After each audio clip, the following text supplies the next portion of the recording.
It has been some time since I last shared with you the two beehives.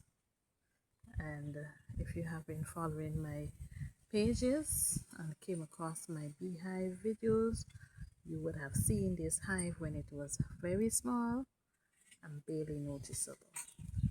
Let me see how much I can zoom in. It's got larger. Yes, that's how it's looking at this time. Let me give you another. And this is the second hive. Let me zoom out. This is the first one and it has been around for a while.